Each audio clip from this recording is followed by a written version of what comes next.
Erie Arts and Culture, it's my pleasure to welcome you to the first annual Arts and Agency Week, a virtual event designed to explore the ways the arts are being leveraged to raise awareness of systematic issues, amplify underrepresented voices, and generate creative solutions to societal challenges.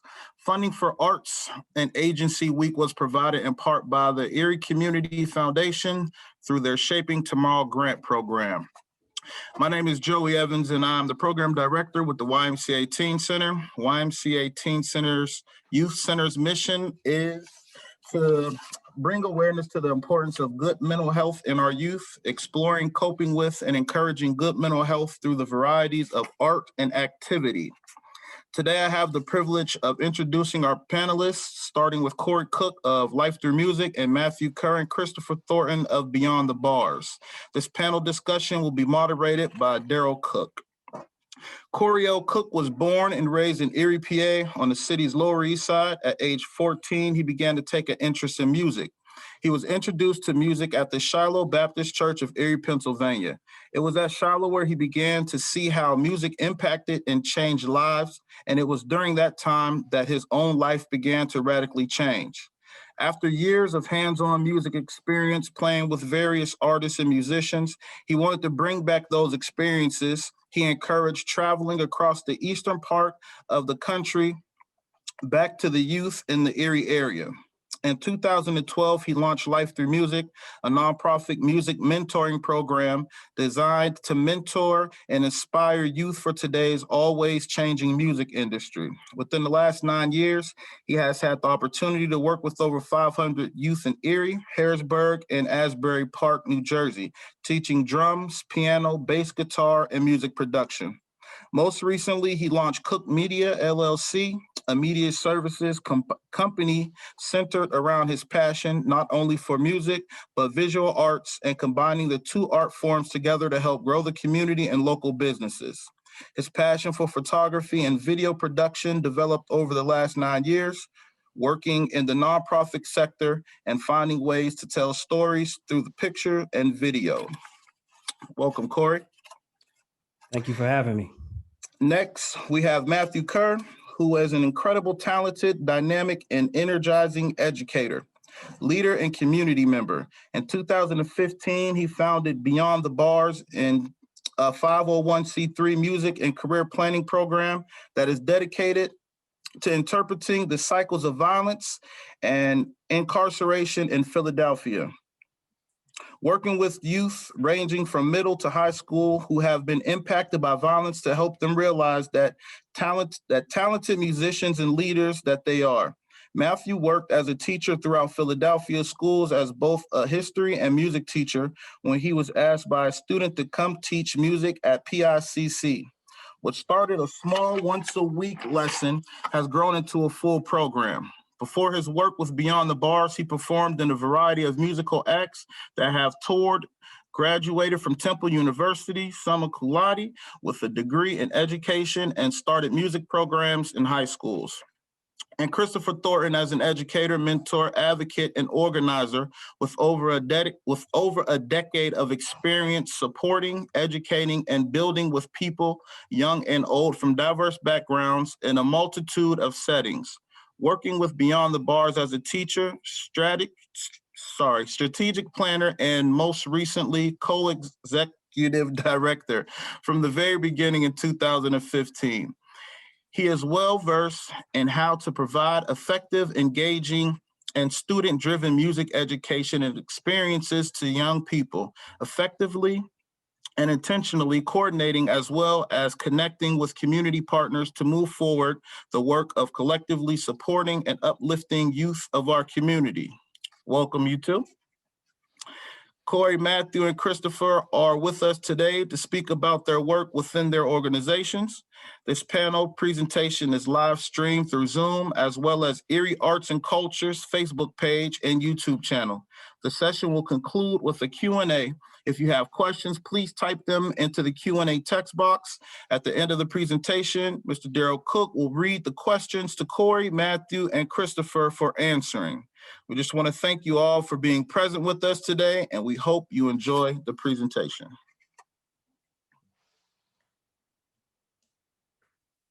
All right. Joe, thanks for that introduction. I'll go ahead and get us started off. So I think first I want to start off by saying I am the program director and founder of Life Through Music. My sister founded the organization Life. I always say that she's kind of the brains behind the operation. I'm more of the muscle. My sister Erica is the program director at Penn State Greater Allegheny. She does like all of the student success stuff there at Penn State Greater Allegheny and in McKeesport, Pennsylvania. And so I just wanted to make sure I mentioned her. She's the executive director of the Life organization, and I am the program director of Life Through Music and all of the other programs that we do as well. Um, so kind of starting off, like Joe said, Life Through Music started back in 2012, and it was kind of based off of my own experience growing up here in Erie and my musical experience in the school district here. Fortunate for me, when I grew up in Shiloh Baptist Church, where I'm a church musician. I started playing around age 14, and I was exposed musically here. But one of the advantages that I had at the church that we were at is that we traveled around the state quite a bit, and so I was able to develop relationships and be exposed to things that I wouldn't have been exposed to here in Erie. And in large part, it was going to places like Pittsburgh, Harrisburg, Philadelphia, that really opened my eyes up to see what could be done musically, what could be done with business. I was able to see people that looked like me, who excelled in all different areas of life. And so that was really an eye opener for me. And as I grew and developed over the years, I wanted to bring that experience back here to Erie. So we started Life Through Music back in 2012. I developed a strategic partnership with the Erie School District, and they let me house an after school program at East High School at the time. I was able to develop my program there kind of free of charge. I was able to use the students after school. I would kind of network. I started off with about 2 or 3 students. Before the middle of the year, I probably was up to about 30 students after school. And we worked on piano, drums, bass guitar, and just the fundamentals and the foundation of music theory. I had a great team that helped out around me. Patrick Lyons was one, India Henderson, that really helped to develop the program and really push it forward. Um, like I said, by the end of the first year, we had 30 students. We would do showcases throughout the year. So not only were the kids exposed to musical training by myself, Patrick, we had India, we had other guests that came in throughout the year. They were able to display those talents at different showcases that we had throughout the year. And so over the years, we were able to work with hundreds of students at East, probably my first 3 or 4 years. And me and Justin met through church. Justin, I've known him probably for about 20 years now. And we wanted to explore starting a branch of Life Through Music in Harrisburg. And Justin is a musician. I'll let him kind of introduce himself and talk about his background. But it was an important part of the development of Life, because at that time, technology was really starting to be infused into music. And so we wanted to develop a music technology program and music production program. And Justin was really instrumental and key in helping to propel that part of the program. And so part of my passion behind, and I'll relate it back to my experience in the school district, it was all about traditional music training when I was coming up in school. I played drums in middle school. I started I think it was about 8th grade, 7th or 8th grade is when I started playing the snare drum. And then I moved over to the drum set. But it was always, we were taught a strict way to play a piece of music. There was never a chance for us to really expound and embellish on our interpretation of the music. As important as it is to recite and learn and to develop that vocabulary, it's just as important to keep interest, to be able to develop your own voice and be able to express yourself musically. And so I saw a big need in the city of Erie, because we didn't have a music program that really focused on number one, beyond traditional music training, but incorporating the latest technological updates in music. but also really developing that voice musically. And so I wanted to develop and provide a toolkit to our students, teaching them the basics of theory, how to do scales, basic chord construction, and then do progressions, and eventually work into songs. And so that was kind of my motivation behind how Life Through Music kind of started and developed in Erie. And I'll let Justin introduce himself and kind of talk about where we kind of picked up in Harrisburg and where we started to run parallel in Harrisburg. Hey, thanks a lot, man. Thanks everybody for having me. First and foremost, it's an honor, privilege. I always love to jump at the opportunity to talk about music, but also talk about how we're trying to change the mentality of music education and sustainability with a craft and with a talent.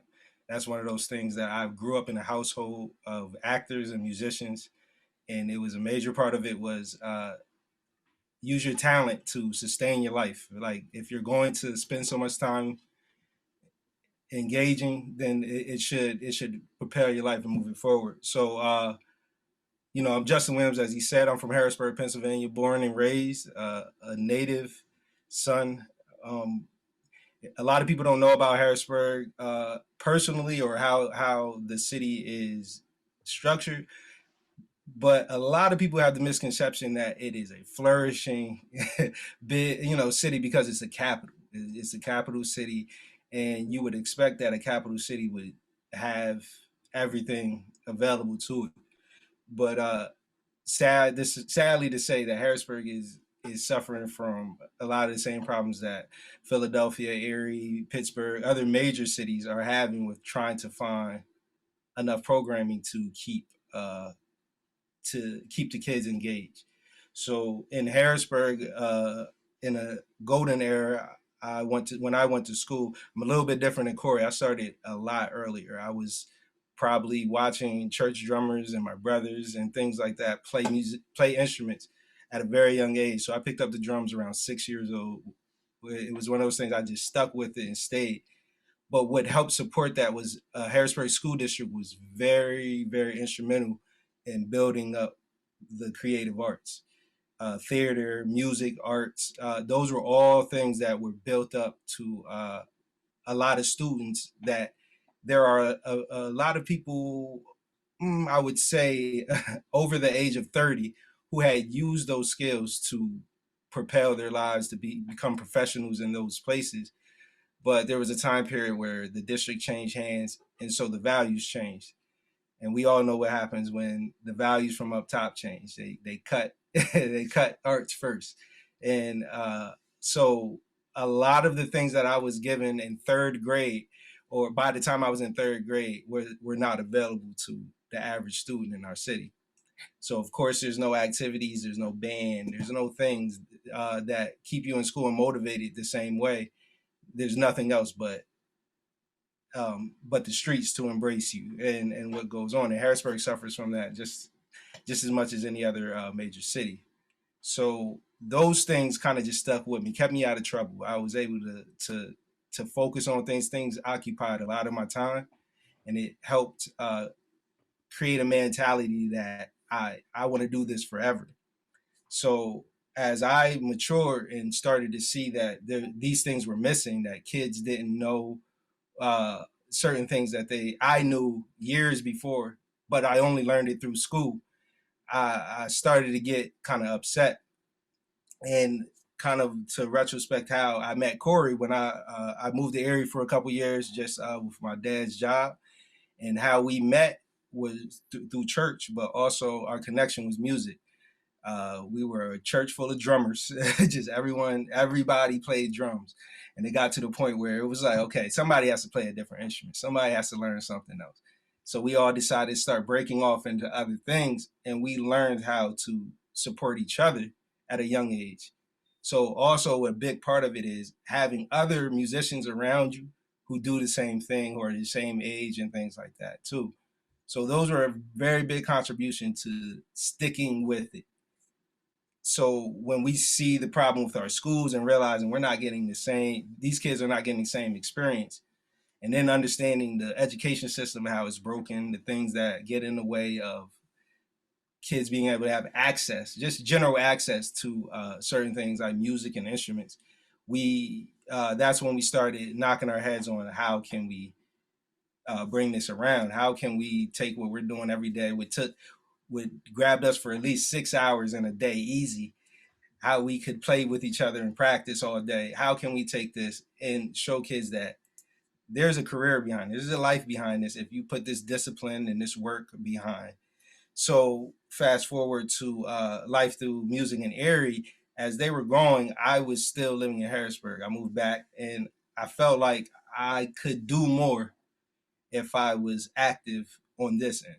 So I worked with a nonprofit that was, or a nonprofit organization that was here. I actually worked for them, and I was a director of the teen center of the United Methodist Center, neighborhood center. So while I was there, I just used my position of having access to kids to try to weave in these little programming and these things that kind of change the mentality of these centers and these places that are using space to help structure kids' day and do things. So once I got inside, I realized this is a glorified babysitter. There's nothing going on here that really is engaging unless the person in charge is concerned about that.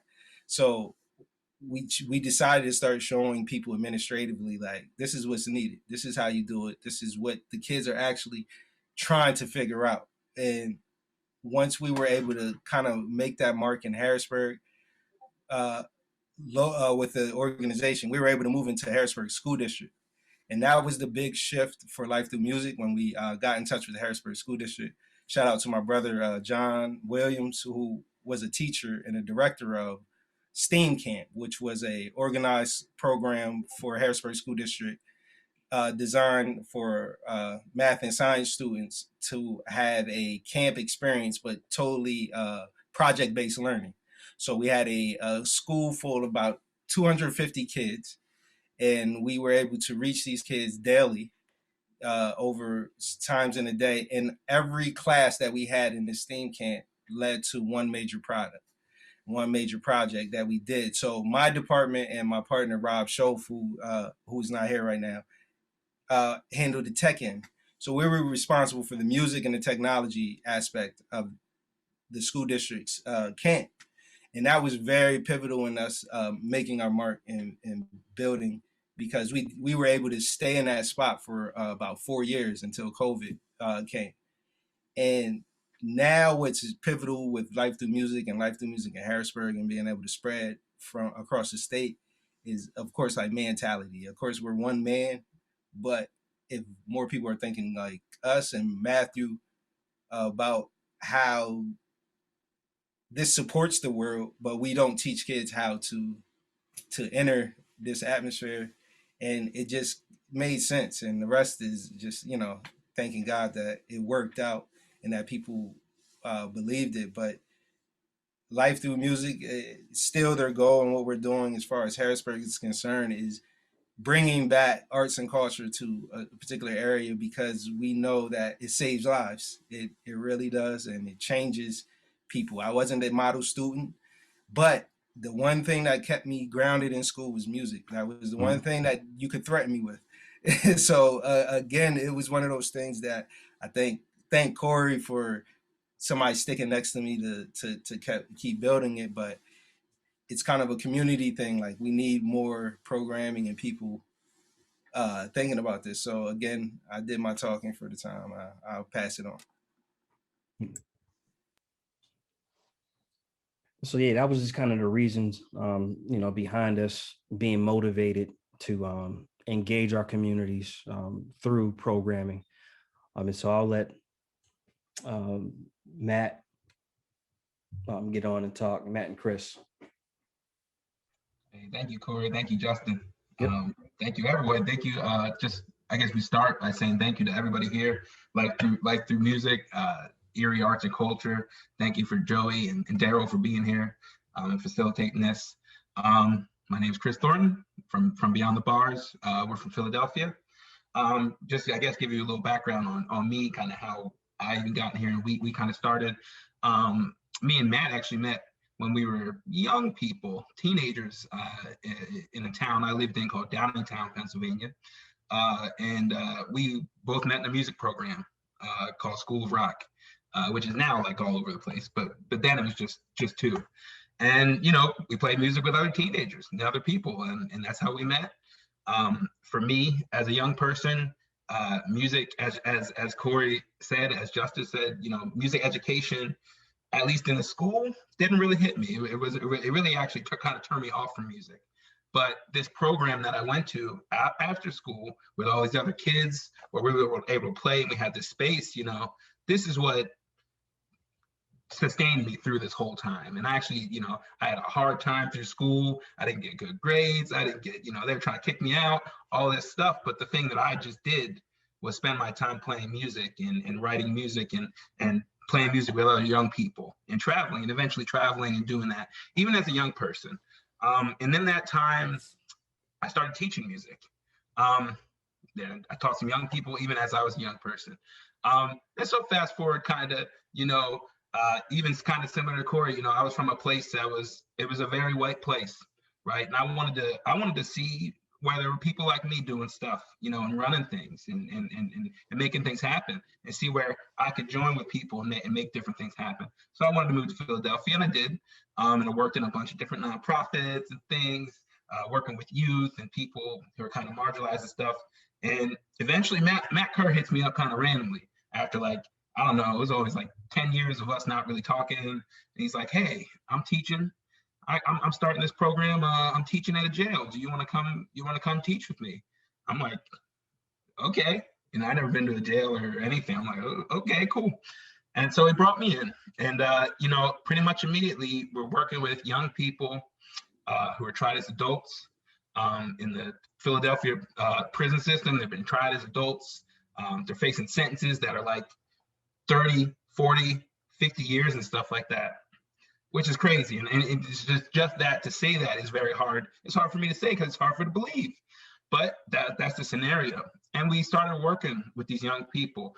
Again, similar to Life Through Music, guitar, bass, drums, piano, and kind of just doing, you know, the basics on that and seeing what can we do? What can we do in this little like basically jail cell that we're in, right? What can we do and how can we play? And we found like almost immediately we had young people some who came in and they were already like insane musicians, right? And they were incredible. And we seen them get even more incredible. But then the majority of the people, they had never touched an instrument. They had never touched a computer that had music software, you know, or a microphone or anything like that. And we saw with just giving them that space and then having us just being there, willing to take them on this journey, these guys turned into incredible musicians. And I mean, like, incredible and very just dedicated, doing stuff that we were like, wow, I can't believe that you're doing this as a young person who's just started music, just blowing our minds. And that was an incredible experience. But the thing that we heard from so many of these young people was, man, like, I didn't have this when I was outside. I was just in the Philadelphia school district. I didn't have one music program, you know? So we kind of took that. We're like, all right, we maybe need to do a little more, right? Because we're getting kids and this is great. And what we're doing is great. But, you know, it's almost like it's at this final point where people aren't getting access to music until they're at this point. You know, it's like a critical point. So, you know, we decided to kind of expand and start opening programs and finding partners in the community so we could serve youth and just really create and incubate these musical spaces for youth and get instruments and the equipment and all that stuff just into the community, into youth hands, into their houses. You know, they can use it, their family can use it, and kind of build from there. And that's really what takes us to where we're at now. And I'll let Matt take off from here. Thanks so much, Chris. No, I mean, that was great. Thank you so much again, Joey. Thank you so much again, Corey, Justin. Hearing from everyone is incredible. Life Through Music is amazing. Just honored to be here. Thank you so much to Chris for what you do every day. Yeah, so my name's Matthew Kerr. I'm originally from South Philly, and then my family eventually moved out to downtown, back in Philly though. But yeah, that's where I met Chris. But growing up in South Philly, you know, I always realized there was never a shortage of music teachers in the city, but there was a shortage of music programs, right? Philly we're blessed with many amazing musicians, right? But we don't have a lot of programs, right?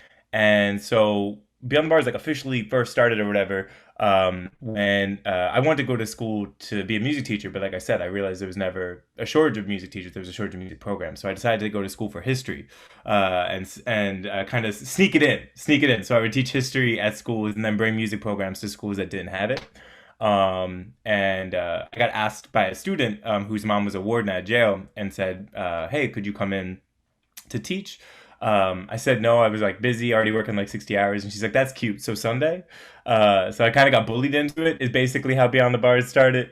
But I knew way more talented musicians than myself, like Chris, and I knew way better leaders than myself, like Chris, and a bunch of other people. So we organized, and Chris already told the whole story of how we kind of got started in jail. But so as far as when we expanded, when we were teaching our young people in jail, they were incredible storytellers, incredible artists, right? Like this, a student in front of a microphone would tell us their life story in like 30 minutes. There's one student, he was incredible. He was crazy. He could rap freestyle for 30 minutes straight, without one cliche.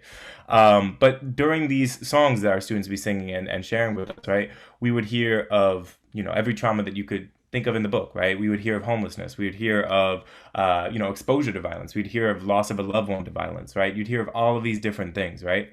You'd hear of the impacts of divestment, all of these things. And so when we went to expand into our community, right, we say that Beyond the Bars is a community-based student-centric program, which means like our students kind of guide the ship. And our students were telling us, hey, these are the things we were going through, and we didn't have access to music programs. We didn't have access to these resources. So when we went into the community, or when, not left, we're still in jail, but when we expanded, we started trying to listen to where our students, what they were going through, and start music programs specific in those spots. So we expanded to start running programs for youth shelters, start running programs for youth who've been impacted by violence. We're partnered with Philadelphia Office of District Attorney's Office, so we're in the diversion programs. We have programs for youth who've been sexually abused. Basically, the way we view it is we want to make as many accessible musical spaces as possible, right? In Philly for a long time, like you have to go like downtown or like in Center City or some nonsense to get some classical program, right? We want there to be a student-based program everywhere, right? You go down like walk a block, boom, you're in a space. And on top of that, like we view what we do as super important, but what we do as part of we want to be making systems changes, right? So we want to be partnering with all these other amazing community-based orgs that are doing real work, and kind of bringing in music programs with them. And essentially, through all of these partner programs, we have a lot more young people get exposed to music or exposed to playing music, or that can be music production, emceeing, learning an instrument, forming a band, kind of whatever the students want to do. We build our curriculum around that. And then when students express that, like, oh, music's my jam, music's my thing, this is my outlet, this is my medium that I want to be going forward with. Here, I can share my screen. Nothing crazy, nothing too crazy. Oh, that's my email. I'm killing this. Oh, and let's do this. All right. So this is how we work to interrupt, but I'll get to that in a second. But so essentially we have these partner programs all throughout the city. Northwest, Southwest, right? We have as many different accessible musical spaces where students can join. And when students identify, like, let's say they graduate from one of those programs, they leave the homeless shelter, but now they have sustainable spaces. We keep in touch with all of them, and they can join our own programs that are then run, and we'll basically support them throughout their adolescence. And we have a very loose phrase with adolescence. So, that's like 20, 21. We still flirting with that. And as students kind of grow throughout our program, they write music together, they record music together, they play shows together pre-COVID. And when students, if they want, they can then even get a job with us the longer they're in it to become teachers. So we have a teacher training track where we basically want to make a student teacher pipeline, right? Where young people come in, and then they see that hey, if I work hard at my instrument, if I work hard at production, if I work hard at emceeing, then I can get paid to then be a teacher for that next generation. So one of the things we really care about is like we want to combat the school to prison pipeline with like a teacher pipeline, right? Of like young people getting access to employment, and not even just teaching. We don't care about our young people just being teachers, but that's just one avenue and kind of supporting them in their goals. Yeah, and I guess this is just another little graphic that kind of shows it. It's like when you think of the school to prison pipeline, these are kind of the ways that we want to be combating it, right? We want to have community-based programs. We want to have programs in the middle of the pipeline for youth who have been diverted, and then we still have programs for youth who have been incarcerated. But yeah, so that's a little bit more about Beyond the Bars. Thank you so much. Well, that's some good stuff, fellas. I really appreciate you all sharing and just really let me just commend you on the work that both of you are doing cross state. I'm glad we get opportunity to bring both of these organizations just together. And I would hope even beyond this, you all would have an opportunity just to connect beyond this. And Matt, though I do quite a bit of work in Erie, I'm actually local to Philly, so I would love to connect with you myself. Just to see what you're doing and how we can collaborate. So let me start here because you all have already lined out just the great work that you all are doing. And while I'm talking, if you are here and you have a question, go ahead and put that question in the chat. If you are on Zoom with us, we love to engage with some of your questions. But I know that as a program director, as a visionary, you often have to innovate in real time. So you can have the best plans laid out, and then boom, COVID-19 hits. and now you have to adjust. You have to adjust, how you do what you do. It could impact the way you fundraise. I know COVID has probably impacted so much of what you do. So I would love to even start my questions there. How did you kind of pivot the great work that you were doing when it was that you were faced with this new situation that was COVID-19? And Corey or Matt, Chris, either one of you all can start off. All right, I'll jump it off. For us, we were fortunate early on. One of my goals for Life Through Music was really to invest in industry standard software and hardware, so the kids had access to the best equipment, and we were future proofing as much as we could. And so thank goodness we had got some grants to do some future proofing, and we had made some pretty significant investments in some of the technology, and that really helped us even throughout the pandemic to still be able to put on socially distant small online concerts. We had the mixers needed, we had the cameras needed in order to make it work. So everything that we needed to continue to convey our message, we were still able to do and do it effectively. Even the camp in New Jersey last year, even though it got canceled back in August of last year, we still were able to pre-record a bunch of videos and training videos as far as music, bucket drums, dance, and send those down. And the kids were able to participate in those at home with the bucket drums. We sent down the equipment list, no more than $5, like a bucket, some drumsticks, and they were able to do bucket drum classes. And so for us, thankfully, we were able to make those investments early. And that was extremely important to me, to really to invest in not just, cheap equipment. Of course, you have to use whatever you have at your disposal, but we were able to get some significant investment, and we were able to make those investments and to help future proof, and what was we're able to adapt during COVID. And what was important for those things and those tools to translate into other places, like, not just specific to your taste. Like, you'll walk into a professional studio, you'll see that machine or that program, and you'll know how to move. That was a mistake I made when I was younger as a producer. I only knew one machine, one type, one way to do it. And then when I got invited into a professional setting, I had no clue how to use Pro Tools or what this was or how to use this. So again, like you said, future proofing, like thinking like, what are the problems you're going to come up with? How can this sustain itself over time? And one of the big things is having the right equipment, making that first buy, the right buy is one thing I wish I would have known when I was asking for some of the things I was asking for. And so that, that sustainable part was, to me personally, definitely was very important. Like, figure out how to do it right instead of having that hard struggle that a lot of us musicians had from the grassroots. That's awesome. No, thank you guys so much. With us, I want to shout out Chris a lot. Chris was on COVID-19 pretty early. He's like, oh, we're gonna have to figure out a pivot. Like, and so Chris really was leading a lot of the early brainstorming. Like, we were able to get out in front of it a little bit. So what we were able to do is we said, okay, if we're all about making accessible musical spaces, let's really, really expand on the accessible musical spaces at home. So what we did is we tried to strengthen our lending library at the time. So we got a lot of different small MIDI keyboards out to students. We got a bunch of recording software that was not high end. It was Soundtrap, but it was recording software. But we got a bunch of MIDI keyboards. We got guitars. We got drums. The parents hate me when I dropped off the drums, but it's all good. It's all good. But we try to get as many different musical instruments out to our young people as possible. And then on top of that, that's really what pushed us to be building more spaces for youth that were kind of in vulnerable situations that couldn't leave, right? So it was like homeless shelters or group homes or things like that, where youth were kind of in a situation where we're like, this is where they're at.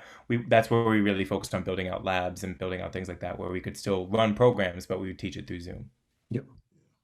That's great. Yeah, I guess I'll just add, I mean, it really kind of, in a way, it forced us to be able to expand in a way that trying to do solely physical programs we couldn't have done, right? We were able to meet with kids and meet with them at times, and like they don't have to be able to get to some place. They don't, so it really, not to say it's a good time, it's definitely not a great time, but there's some things that for us we're realizing now, right? That this whole thing has made us like realize about how our programs decide, how is it accessible, how is it not? I think like the thing that Corey said really struck me, right? Like, do we have the technology to support people wherever they're at and stuff like that? And this thing really, for us, was like, oh, okay, we really have to think about this moving forward, not just in this time, but, moving forward. That's so good. Matt and Chris, I want to come back to you because I keep hearing this phrase repeated. Accessible spaces, I believe, is the phrase that you all are using. Explain that to me. Do you have spaces, and we'll talk pre-COVID right now, like did you have spaces across the city of Philly and surrounding areas? What do you mean when you use that phrase? Definitely. So one of the things so we have our own space, but it's like a small, nice, cool room with musical instruments, gear, all that stuff, right? In this awesome multi-purpose art space. But what we realize is that there are so many community orgs throughout the city that are doing things that have spaces, but don't offer art music, right? They might offer therapy, they might offer counseling, they might offer this, that, and the third, right? They might be a food bank. Right, there are so many different great community orgs doing work, but they don't have music. So what we did is we looked to partner with all of these different orgs that are authentically about the students, not just any org, right? But then with those orgs, we build out musical spaces, right? We'll depending on what they're looking to do, we might build out a 6-computer Mac lab, right, with MIDI keyboards, mics, all of that stuff, right? If they want instruments, we can get drums. If it's we've set up as shelters, we've gotten drums, guitars, basses, pianos. And so we want to be like, wherever there's a program doing something, there's a musical outlet that's there for a young person to be trying out. Oh yeah, that's great. So you've built some of these in various areas. Can you give me like an example of maybe one that you built out, somebody you partner with? Definitely. And yeah, Chris, all you. Yeah, we built a few. We got one that was just built at a place called CIC. Dang, I always these. It's all good. That's a crisis intervention center. So that's for youth who are like adjudicated and kind of in a vulnerable situation at that point. Yes. Yeah. All the abbreviations keep getting me. We're building another one at a place called Children's Crisis Center. This is a place that works with children who are going through kind of different kind of behavioral issues and things like that. We built spaces in jail in a jail called RCF in Philadelphia. So really all kinds of places. A place called CB Schools, which serves youth who are kind of aging out of the foster care system, right? And that's in West Philly. So kind of a bunch of spaces. And really, again, the idea is just spaces where youth are able to get to, spaces where it's safe, even in terms of where in their neighborhood, right? Like sometimes for different people traveling between different neighborhoods is actually dangerous just doing that, right? So just having kind of even like spaces in neutral settings. And again, like to go to what Matt was saying, just spaces where youth are already being served, right? And spaces where they already know and they already have a connection to this place and this relationship with the people there. So that's just to add. Yeah. That's so good, and I appreciate the work you all are doing. Corey, I'm coming to you because Matt and Chris are really talking about strategic partnerships and understanding no matter how good your program is, your program at its best is going to be a program that partners with others, because you don't have all the resources. You don't have, all of the people. Chris kind of just alluded to the fact you may not have the trust or buy-in. So, children may already be in a space that's already familiar to them. And so it's not always trying to get them to come to you. Sometimes it's about you going to them. Right. So Corey, I would love to hear you just to talk about, partnerships that Life Through Music has, really developed and cultivated in Erie and maybe even cross state. So probably 3 key partnerships with Life Through Music. Number one, when I first started, was the Erie School District. Them providing a space. And the superintendent at the time, Dr. Jay Badams, was very gracious, and he allowed us to use, between him and the principal of East High School, Jim Smith, we had access to anything that they had within the school. So if they had drums, we could use their drums, their keyboards, a lot of the stuff that they had, as long as it was benefiting the students of the school district.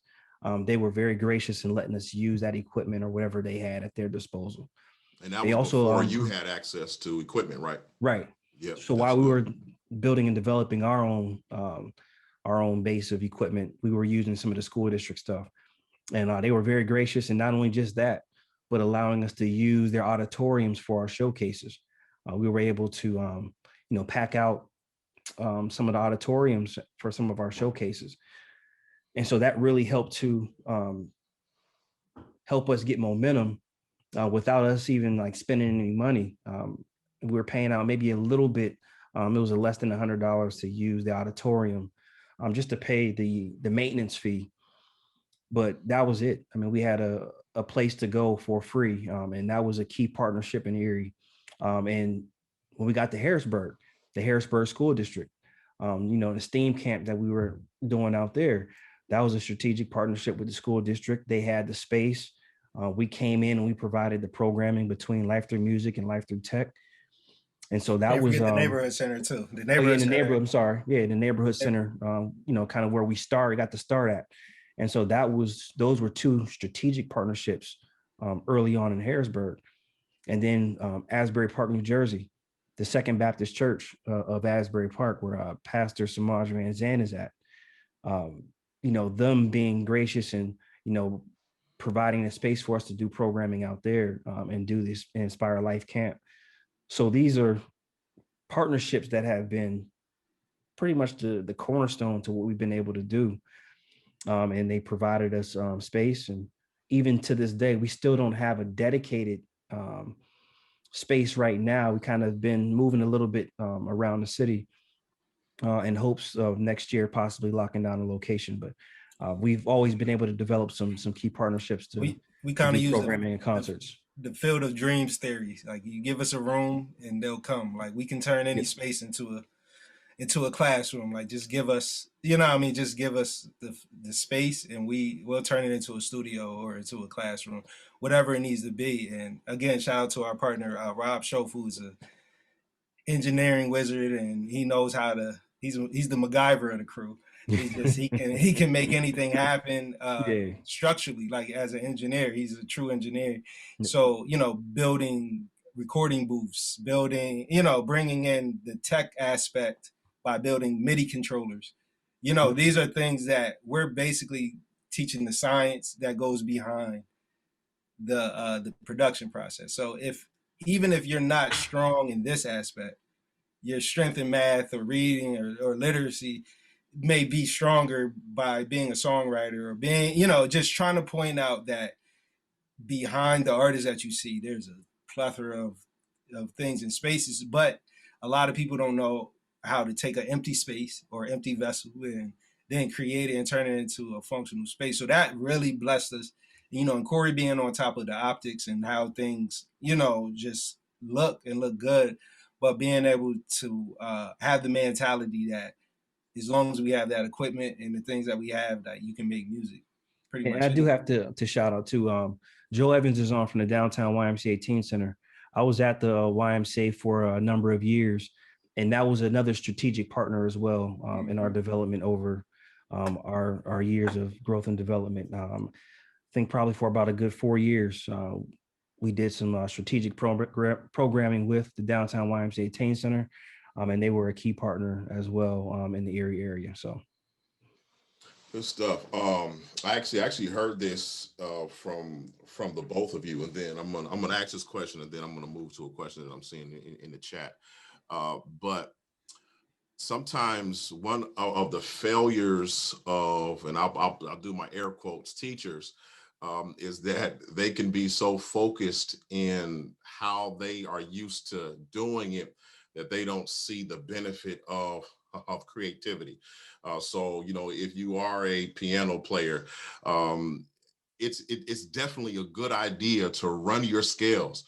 But at a certain point, somebody's going to get tired of running scales, and they're going to want to play a song. At some point, they're going to want to play something that's interesting to them. And I think it was Matt that had said this, and I know Corey, you've had some as well. I know some music teachers that don't even consider hip hop as music. They won't even think about in engaging, artists and teaching them how to work on their craft in that way. And I'll say a lot of times that's why they work in the schools. Like, that's why they're there. They're kind of by like that. That's kind of like those I work in the Harrisburg School District too. I left that out. So again, I see a lot of that mentality of, I see why you've been here for 15 years. You've been teaching for 15, 20 years. And this is your insight of how progression works. So, I mean, we have to definitely stay relevant in that thing. But I hear that all the time. I'm sorry I had to. Yeah, no doubt. Let me get to the question, because I think that the reason why that is so important is something that Matt said, and that the impact a program can make versus what just a music teacher can make. And so I want you all to talk about your ability as a program to do various things creatively that traditional music teachers are not able to do. So just, talk to me about some of what you've been able to do creatively from that perspective to have the type of impact that you've had. Yeah, I mean, really, it comes to the elements you've been talking about, Daryl, this creative element, and allowing kids to have this creative element. I mean, when you're not, and again, all what Justin was just saying about this traditional kind of education, I mean, the format for anything, whether it's music or not, is kind of like show kids a bunch of information, test them on it, be done with it. Right. That's it, right? There's almost nothing else to it, right? Unfortunately. And so with music education, if that's the goal, that's the thing.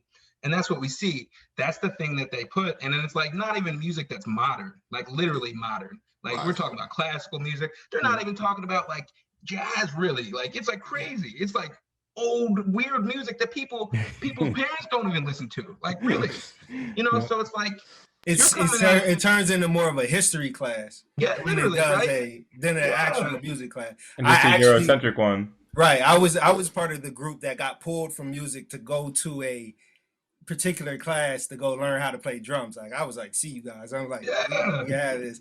So again, like he's right. It was like I was looking at this like this, I mean, like what is this? So he's I had to agree with Chris. I'm sorry.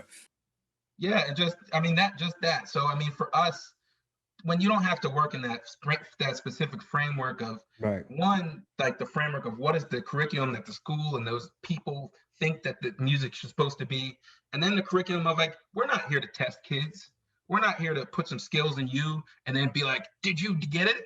No, because that's not how I came to music, and that's not how people who really love music enjoy it. That's not how we come to it, right? We come to it through our own, kind of creativity and our own adventure and kind of journey. So, we've been able to, because we're not in this kind of school framework, have a program that's literally like, yo, kids, it's the beginning. What do you want to do? And what they want to do, we do. We're not going to, you said some music we didn't like, or, it's hip hop and we know that people say some different things. No, that's the music that people like. That's the music that people listen to. That's the music that makes them feel good. We're going to do that with them. right? And we're gonna do that, and it's the music that makes us feel good too, right? So Right. really just being this kind of legitimate kind of organization and person is really just about going to where the youth or the students or whoever are and doing what they're trying to do. And then if you have some kind of agenda and maybe you want to see them at the end of the day, it's like, I want them to be professional. Well, then we're kind of tricking them into it by doing this thing that they want to do and then just expanding on it. Yep. And a lot of people just need the platform. They need the place to be able to work. It needs to just be like we have basketball courts at the local park. You can work out your jump shot. There's just no place that allows you. I contribute my parents. I say all the time, my parents never told us to shut up. That goes with Daryl and Corey. They were my brothers growing up too. Like, our parents never said, cut that noise out. What are you doing? Like, go do the press this. It was like, as long as you're here, you're putting effort towards things. And so naturally the support, community support, is what conditioned us to be we were traveling the state at 14 and alone, like Daryl, the oldest person, at 17, 18, and we're traveling the state in a van, loading up in a van to go play around. But it was community support. Like, our parents knew who we were with, how it worked. We knew that we practiced so hard to go do this. This is something we enjoy. So again, like, that's a big part of those success rates of what Chris is talking about. Like, you have to create the conditions that you want to keep doing it. Because there was a point, when I moved to Erie, I came from Harrisburg, was basically high school was like an HBCU, everything Black. And then there was a point that it shifted. And then when I moved to Erie, it was a total culture shock for me. Believe it or not, I was the only Black kid in the class, or I was doing this. And if I had to join band, it was core. It was certain things where I was from a band, we're dancing, we're playing pop music, we're playing the latest things. And now they want me to come stand straight up and play chord. Now, as a musician, I can learn that. Like, that's cool. Like, it's cool to diversify myself. But there was a point in time, the first time I ever wanted to quit band, because they weren't allowing me to expand on this drumming and how I knew I was trying to bring something from another culture to your culture and create. And then they were fighting it so hard. Like, no, we do it this way. And then Drumline came out. and then we saw like areas of people trying to bring in culture and assimilate in different ways. And it kind of upsetted me in the sense of, like, this is the space I was trying to create for you guys before you even had any knowledge that this existed somewhere else. So again, the community getting behind the idea that behind the bars is needed, or life through music is needed, is going to be the success rate, because then the schools have to fall in line. The other where the money's at and things like that, politicians. So it's important to create a comfortable space that kids just want to be there. Like, just stop running kids away from school, because that's what happened to me. I was being ran away from school and then pulled back with music. Like, just come do this, and this will get you through. So that's my part. But Matt, were you gonna add something to that? One, I just love everything you just said, Justin. I love everything you said, Chris. I don't really know if I have too much. I was going to jump in and just say, I think so much of, like, what we're doing is we really want to be pushing the school districts to change, right? Really, I feel like that's like one of the big, and I think I see something like there, but it's like what we're doing is we want to see this stuff in the classroom, right? You know, like when you say, like, I'm right there with you. I feel like I learned music in spite of band is probably the way I'd say it. It's like I was in band, I hated it. I'm like, I'm a drummer, and I had to go play a snare drum. Wait, what? Like, and like not on some marching band stuff. So some on, like, oh, I hit a triangle now. Okay, this is great, fantastic. This is how I can express my depression right now. This is great. But it's like so much of this is like, how can we get this into schools, right? How can we be getting this to be that go-to curriculum? Because as Chris said, there's so many avenues for our young people to explore music. Yo, you're interested in music or instruments? Cool. You're interested in production? You're interested in lyric writing? There's so many different avenues that our young people can be going deeper with all of that stuff and developing, however many SEL skills and however many skills, right? We know all the crazy stuff that comes with music, right? It's like, if you look at the music programs that are in our schools, they're pretty tattered to begin with. Like in Philly, right? Like they're barely there. So that's why I'm thinking, like, we're getting to a point where I feel like we can start really making this push for a change in our schools, because like the programs are either barely there, and like the other stuff too is like, who are the teachers in these schools, right? As far as the music teachers in Philly, a lot of the teachers, I know I'm a white, heterosexual male, right? But it's like a lot of teachers in these schools are white teachers who are there for 2 years, right? In Philly anyway, right? Who are there for 2 years. They come in from the suburbs, right? And then they bounce out to a suburban school when it opens up, right? There isn't that commitment to our community. There isn't that commitment to our schools. So it's like, how can we be changing the way music education happens in our city, and then also making pathways to our young people in our city to be those music educators, right? Like, how can we be working? I don't know. That's just my part. Sorry. I think they need, and which where it is, I think it's kind of like church and state. They need to exist side by side, but maybe in a space that can share, because I think it's a collective hive mentality that comes with education, and that's what's ruining creativity. So after school programs, when they were introduced, was just brilliant, because now you don't have to do anything that looks like school, but you still have the same structure surrounding and things like that, so you can indulge in all these things that in the same space but not in the same mentality. And that is in how I always run my after school programs, meaning when I was working for the school district, or I still do, or even with Life Through Music, it's just like, you're not getting paid for this. Like, this is not where, like, this is something that you should want to do. You should want to behave or have the conditions just right so you can be able to do this all the time. And that's the mentality that the kids always give. Like, that's not a problem for the kids. They're like, oh, this is what they're looking for. But sustaining and outcomes and things like that, like immediate outcomes and data of those sorts, sometimes they become the hurdle when you're dealing with people who have that boxed in structured mind of, this is school, this should be happening in school. How can you teach kids about rap music in school, in these walls, or using that? And I've seen all different types of scenarios and ways that made people seem outdated and old, but mentality is the big thing I'm trying to attack with people and changing that. And I love what Matt said about that. Yeah, and I think one thing I'll just add real quick is we were able to develop a curriculum that was designed to foster creativity. And pretty much my role in the classroom, and Matt said the same thing earlier, I think they have the same philosophy. My role in the classroom really is to kind of teach, and then I'm just more of a mentor at that point. The kids are really pushing each other to become better and to be better. My job is just to make sure things are running smoothly. You got any questions? Okay, cool. But the kids they're the ones that are pushing each other, and that's where I think the power of Life Through Music has been, is really the students really pushing each other, encouraging each other. I mean, when they're up there performing, it's their friends back there. You've been to plenty of concerts. Their friends are back there. They're the hype men. They're clapping it up. They're laughing. They're joking, having a great time. And so that's really been the fuel behind the growth and development of a lot of our students. And you see that over the course of the years. One thing that we've been doing over the years is really documenting through video, our showcases, the kids' skill levels. And you can see over the years the development of a lot of the students. And you can see that encouragement, not only from their peers, but also from their families.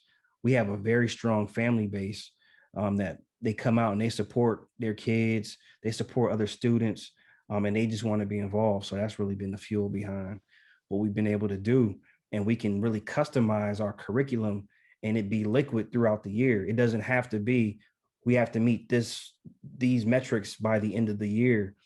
It can be, all right, I'm going to give you a toolkit. I'll teach you the scales, everything, the basics, and then we'll kind of develop from that point, and we'll see what your goals are, and then we'll kind of develop almost like a custom specialized curriculum, for students. You can always get there faster when you ask them what they want to do. Like, exactly. That was always our thing. Like, what do you want? Okay, you need to learn this first, and then as soon as you learn this, I'll show you the quickest route between A and B. Mm-hmm. Rather than you have to sit through 12 years of school and figure out what quantize means. Like, you know what I mean? Certain things like that. Like, here's what producers do. Here's how it works. Like, kind of like pulling back the curtain on certain things, because a lot of times these kids know, they just don't understand the process or how it works. So, like Corey said, the fluid curriculum makes it easy on us for the sense of what do you know, and we'll start from there.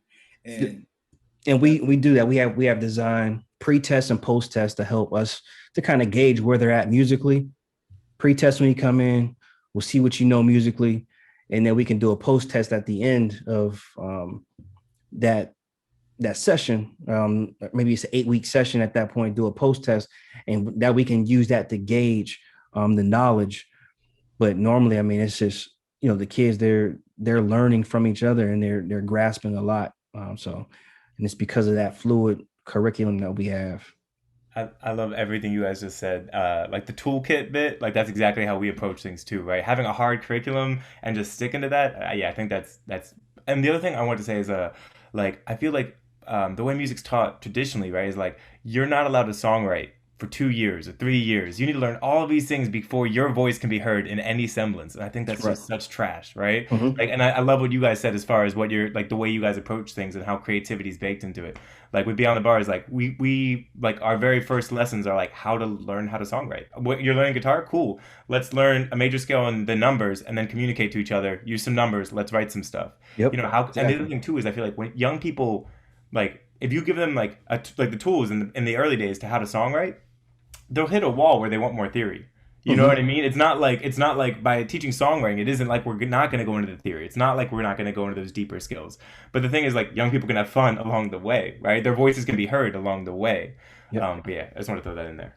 No, yeah, I always feel like it's think that's measurable. powerful. Like learning music is measurable. Like you can see your progression through your performance. If you're practicing that much, then you should see that outcome. And like you're saying, it's that trying to trick them into like understanding that process, because more theory comes with wanting to be better. You know what I mean? Like, okay, what is, you know, like when you geek out about things, you're trying to find the intricacies of it so you can either possibly be part of it, or you can use it to your own, you know, to your own advantage. So that's key. I like that. Yeah, and I do. I know like where the conversation is, because just like many of you all, I'm definitely a creative. But I do want to be clear that I'm not hearing from our conversation right now that it's a either or, you know, that, you know, it's that it's academia or it's, you know, creativity. There is a both and there.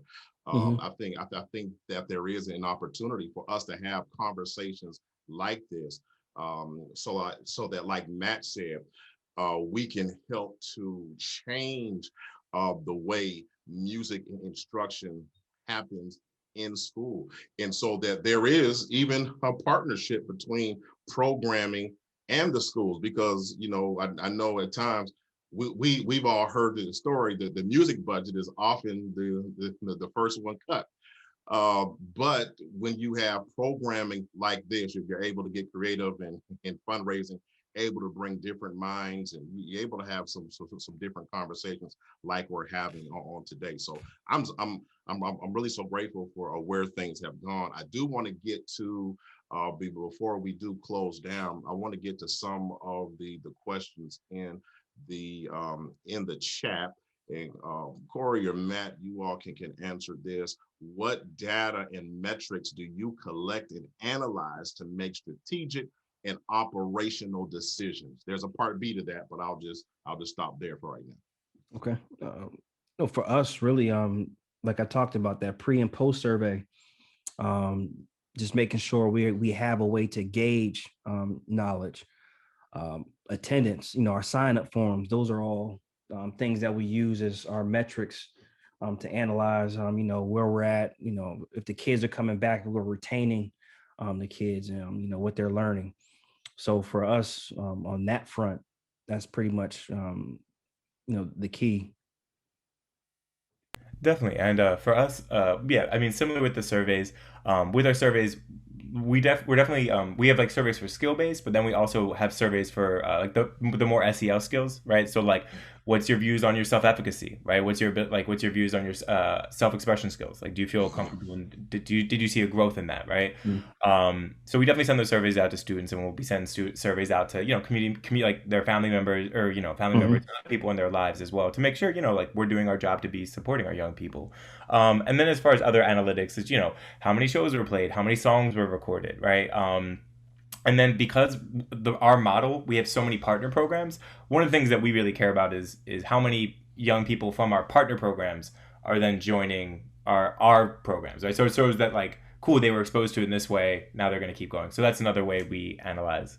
Yep, I think, yeah. And there's Chris, you can jump in as well. Sorry. Yeah, I guess one thing too is, and this is almost like an antithetical answer, but to determine how to kind of expand and operate into like where there's need and stuff, it's like you look at reality, right? We look at reality. We look at the city of Philadelphia, right? We look at the state of the country and economics and stuff like that, right?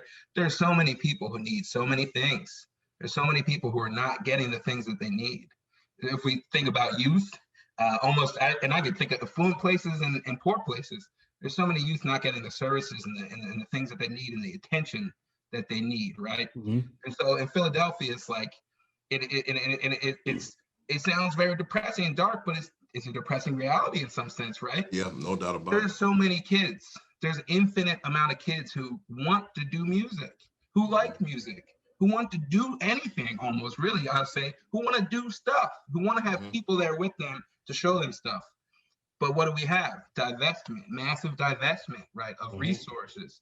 We don't have all the access to the stuff. There's not even programs, or a lot of the programs that exist, they're still working on that old classical framework, right? Which we know is like kind of doomed and probably going to die, actually. So a lot of it is really just being realistic and saying, okay, if we make these programs and they're accessible, then we're gonna get young people into them. And those young people might not go on to become professional musicians, and some of them will. But we know that if we just put these spaces, and you can take it to be kind of any kind of program.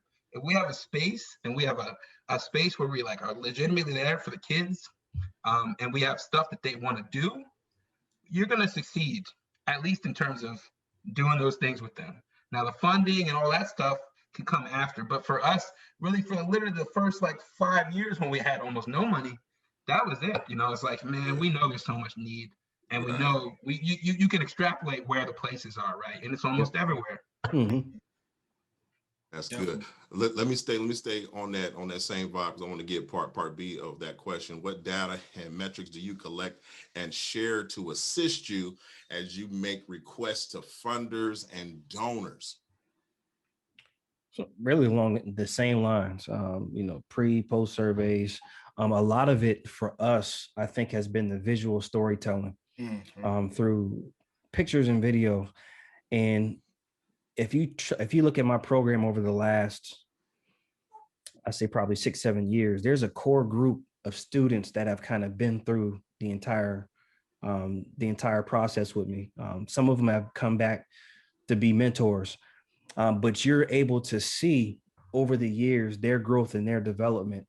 And not only that, but just the relationship that they've built with each other. And so I try my best to make sure that I can visualize that through pictures, through video. And I think that's been pretty much the biggest part of what we've been able to do. The attendance, the surveys, they're all important. Tracking the community engagement at our showcases and our concerts, that's all important stuff. But I think with music and with the arts, it's really that emotional pull that you get and that people really connect to. And people from all walks of life really support, what it is that we're doing, from the mayor of the city to the district attorney, to state representatives, to people who live in the neighborhoods, teachers, superintendent, people from all walks of life. And so that's been, and the fact that we've been consistent, that's really been just the key to it. But like I said, you have to have, of course, the survey information, that stuff for the donors. That's important as well. Yeah, I mean, But- I say to Corey's, what Corey did, I said earlier, was bureaucrats, what I'm learning, are very into optics along with the outcome, like in relieving yourself of that also helps. Like, again, that's what I'm noticing in this realm. When I got in here, I had to learn a lot of bureaucracy along with your heart and creativity and how things work. And people who handle the money don't always have the creative vision and understand. It still has to make sense. So that just making sure that you're grounded in understanding who your donor is, who who the people you're dealing with, that buy-in is important, and how they need to be bought in, kind of cover all those bases. And like I said, Corey from day one was making sure that at least everything that we did looked as if we did it before. You know what I mean? Whether it was the first time or not, let's show you that we can replicate this, and that's what, to that second end of that question, is know who you're going after, know what you're going after, because being prepared or unprepared, you can miss out on a lot when it comes to fundraising and things of that nature, because a lot of people just need to know and see, because a lot of times we don't have the records or the numbers or the times to go that one in, but a little insight into what we're doing can open your brain up to everything, and so that to me is very important to anybody who's getting into this. Like, know your market, know who you're dealing with, and make sure that you work on being, being cohesive and together. I just wanted to actually add to the first question, but the second question too for us. I mean, really, the most important piece of data, whatever, I don't want to call it that, it's just the experiences of the youth, what they tell you. Yep. And us asking them, right? That's like literally, even beyond like trying to get funds, the main thing for us is like, what do y'all want to do? What are we planning out? If we tell you the plan and y'all like, that's not a good plan, then we don't do that, right? And just really that's the data. And we're finding out now, and I think to Corey and Justin's point, like, we need more like hard data and stuff like that. But that's like, that like emotional, that kind of like, what do we really want? That firsthand, and Matt he's key kind of to this for us, to just asking and checking in with everybody, whether it's young people, whether it's teachers, whether it's parents, just checking in, like, what is this going to work for you? Is this good? And just keeping that as the framework for almost everything that we actually really do. And can I just add real quick too? Some of it, the other side of it is political too. Understanding how to navigate the politics behind. And I think my experience, I've been on both sides of the curtain. I've been on the programming side trying to receive funds, and I've been on the other side where I'm actually doing grant reviews, and I've done review panels on a state level, on a regional level, local level. And so understanding how to navigate, I think all stakeholders, and then the political aspect of it as well, is extremely important. And I know that's not probably popular to say, but it's so very true. And anybody who's in any form of leadership in the nonprofit sector, they know how important political capital is. And just as important as the numbers and the metrics are, just as important as the emotional part from the community is, so is the political aspect. So you have to be able to balance the three of those things together effectively in order to be successful when it comes to funding and community engagement and political engagement as well. I just wanted to add that real quick. No, definitely. Thank you. Yeah.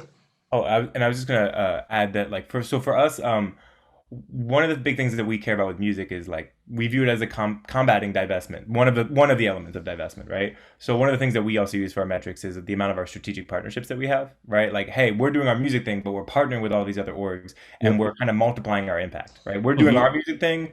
The shelter's doing, more trauma informed thing. You know what I mean? Like, we're all doing our impact and we're partnering together, right? So when we look at these grants, we're trying to show that we're trying to have a more systemic impact than more just operating within a vacuum. So I just want to add that in there too. Yep, that's extremely that's important. good. Yeah, because and I'm sure you all have run into this roadblock.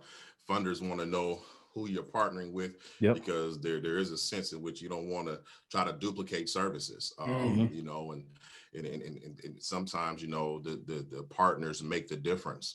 And then, as Corey was saying, relationships, just understanding how to navigate those relationships. And Corey, I appreciate you saying it, because it's not popular, but it's true. And then, and also I'll say this, and I'll get to the close, because you both of you have such great, just amazing visions. And part of what you do, part of your role is to protect that vision, because there are some people that money comes along with doing it my way, and sometimes their way is going against the grain of what your vision is.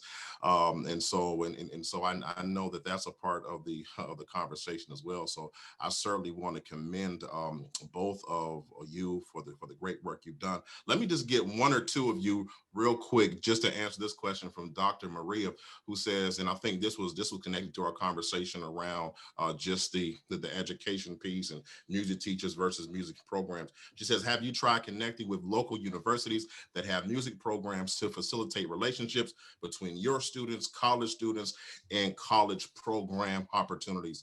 Let me just get about two responses on that question. Yeah, real quick. Two programs.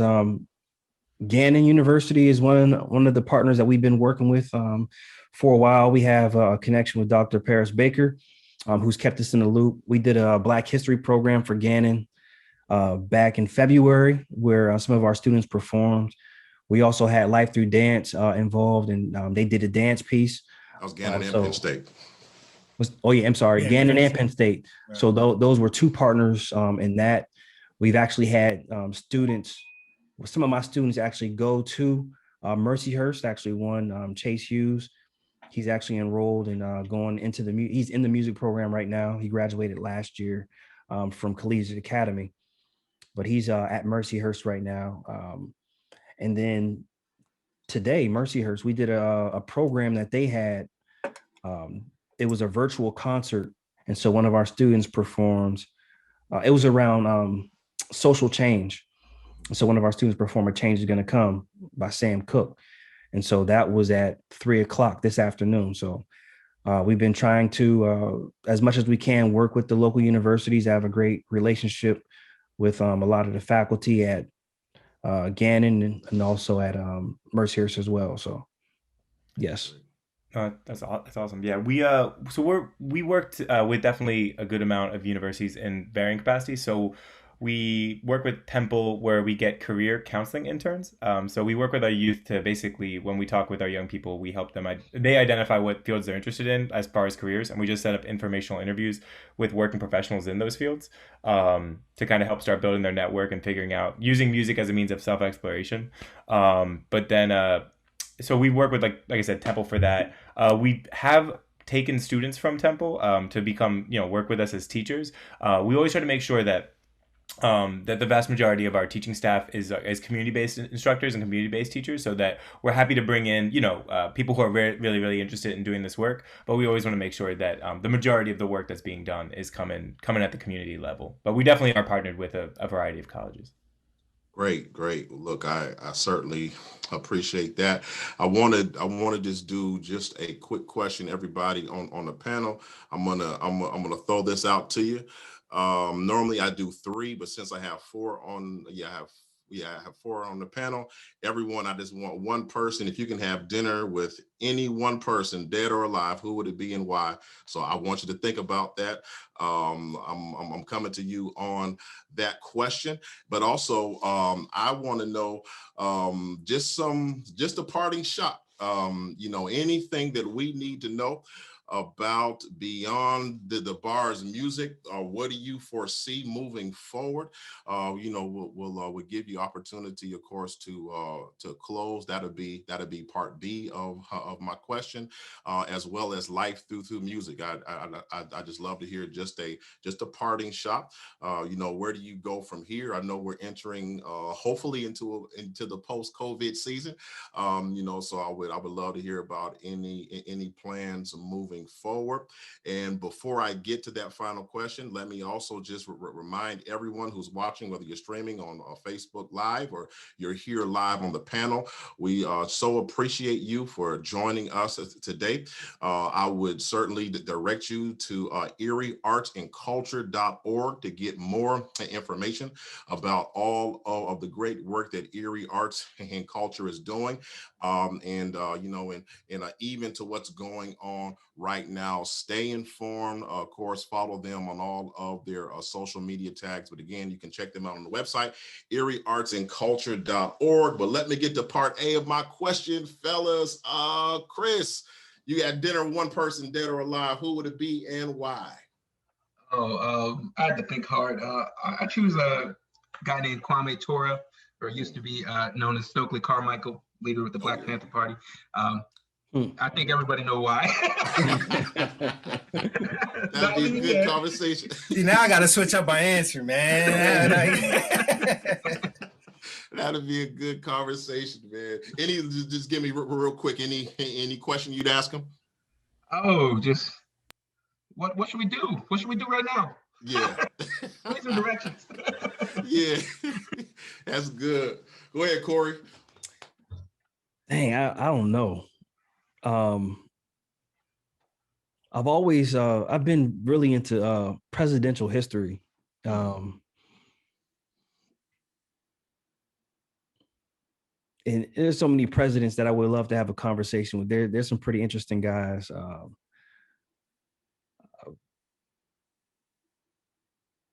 Man,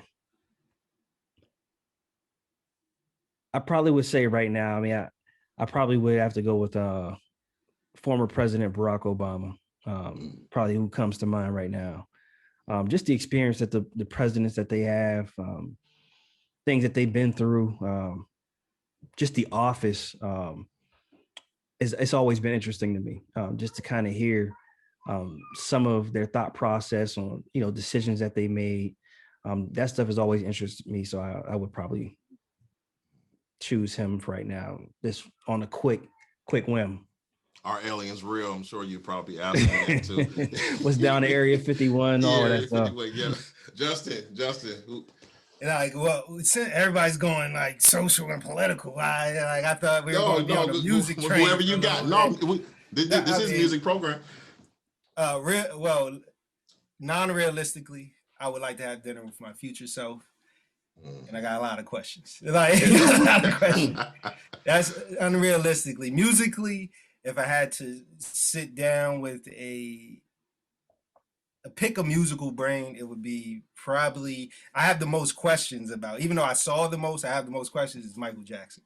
I just have a lot of questions for him that would just more open my brain more than his fan stuff. But socially, I would have to say my brother Malcolm X. He's someone that I just admire his growth. That's why I really follow him more than anything. He was one way, he had expectations put on him, and he transpired all that till this day, to be born 40 years after him, to be inspired by him. And actually, it was where socially everybody kind of didn't want you to look at those type of, those type of guys, even Black people, like, why they look at you as a troublemaker when you look at certain people as your model. But again, kind of leading with Chris, man, like, what would you do? Like, how would you handle this is usually the questions that would pop up to me. But overall, like, I think that's where I see my spread. But that was a hard question, man. Good man. Go ahead, Matt. I like the way you did that, Justin. I like the breakdown. What was I gonna say? For music, I go Fela Kuti. Just like music and movements and the combination of the two. Literally, the whole Nigerian government was coming for him, and he's still like, "I'm still just gonna keep saying this shit. Like, you guys can't stop me." Like, so I love Fela. As far as, I guess politically, that's still politically, but I was between Fred Hampton and Angela Davis, but I think I'm gonna go with Angela Davis. Just the whole concept of like how did how to do the work that needs to be done as like a marathon, right? You know, Yeah. having done this work for what, 50, 60 years, right? Like how to do that, how to adapt, how the work adapts according to the changes, you know, the struggles that adapt, right? To go from, you know, doing the civil rights movement to like mass incarceration to doing, you know what I mean, to be just being able to adapt and to keep your energy, to be able to make sure that and to always be rooted in having it be community led. So that would probably be mine. That's great. Oh, Mm. great answers. I normally, Justin, whenever I'm doing something like this, I would always ask people, you know, what would you say to you at 13? But I'm not gonna ask that question right now. Jude Single. You were there, you know. Jude Shingle says this has been extremely useful to me. I can listen to you all talk about music education all day. Thank you. Jude, thank you for joining us. Dr. Maria says, thank you for sharing your experiences and doing this important work in the community. All right, one more time. We're getting ready to close, but again, check out erieartsandculture.org for all of the information about Erie Arts and Culture. This whole conversation has been brought to you by them. Fellas, try to give me about 30 seconds or so. Where do we go from here? Beyond the Bars Music, we will start with you. What's the plan moving forward? Any closing shots? Also, give us any social media handles where people can get some more information about you. And then after Beyond the Bars, Life Through Music will do the same. Let's give it to you, Matt. You got it. You sure, man? I was telling you this is back to back alley oop. All right, okay. Turn it up. Yeah. So with Beyond the Bars, we're touching on it. It's like we want to be getting in as many accessible musical spaces as possible. Right now we got 10 partner programs. We want it to be 20, 30, right? We want it to be as many different safe spaces for our young people. And then the second step is how can we be getting this to be the music curriculum in our schools? Not just like what we do, but the concept of student centric. How can we be getting student centric music curriculums in schools, and how can we be getting a pipeline for the youth in our city to be those badass leaders in the classroom? But yeah, that's kind of where we're going. Great. Life Through Music. Before that, Beyond the Bars, give me how can people find you? Social media tags, anything like that? Yeah, if you just type us in on any of them, Instagram, Beyond Twitter, Facebook, we're on all of them, and it's all pretty easy to find it. If you just type in Beyond the Bars, will pop up. Great. Thank you. Life Through Music. For us, short term really is just to find a location where we can house things comfortably. And right now, who knows what the future is going to hold as far as with the pandemic and, you know, when we'll be able to get back to normal. But just to remain nimble, be able to make adjustments on the fly as things go. That's, you know, important to me. And just continue to reach and expand and impact as many people as possible in a positive and meaningful way. That's really at the core and at the heart of whatever it is that we do in the next step forward for us. So, yep. Great. How can people follow Life Through Music? Pretty much all social media, Instagram, Facebook. We're all just Life Through Music. It's kind of easy to find us as well. And that Thru is THRU. So Life Through Music. And just real one quick before you close out. Pat has no idea that I'm gonna say this, but I really want to thank Pat Fisher at Erie Arts and Culture. I think he's been in town maybe for maybe 2 years now at this point, maybe longer. But we had a conversation when he got here, and one of his goals was to make Erie Arts and Culture as an organization and just Erie in general a more diverse place. And he's done that not just through words. You hear it a lot. People, we need to, focus in on diversity. But it's been through Pat's actions. And I think it's obvious through this conversation that we're having today. And if you look at some of the work that Erie Arts and Culture has been doing over the past year, they've been doing some great work, and they're starting to include a lot more people in the community that didn't have a voice, that wouldn't have had a voice. So I definitely want to thank and commend Pat on the work that he's doing here in Erie Arts and Culture. Not just Patrick, but the board, supporting the work that he's doing. the team at Erie Arts and Culture, all the committees and boards. It's just, they're doing some great work. And I just want to let them know publicly that I appreciate, that I see the work that they're doing, and it's appreciated. Great. Pat says, you flatter me, Corey. Thank you. So thank you for your much or so much for the kind words. It's a team effort, and we couldn't do it without the full team, staff, board, and volunteers. Yep. Erie Arts and Culture, thank you so much for having me. It has been a joy to celebrate with just this great crew. Thank you for allowing me to facilitate this his conversation. Thank you. Chris, good to meet you. Matt, good to meet you. Hey guys, we gotta create that straight line across the state, man. Oh, yeah. We're gonna definitely connect that line. This is what we've been waiting for. Justin and Corey, good to see you once again. This has been a great conversation. Check out erieartsandculture.org for more information. Good evening. You all have a great day. Bye-bye now. All right.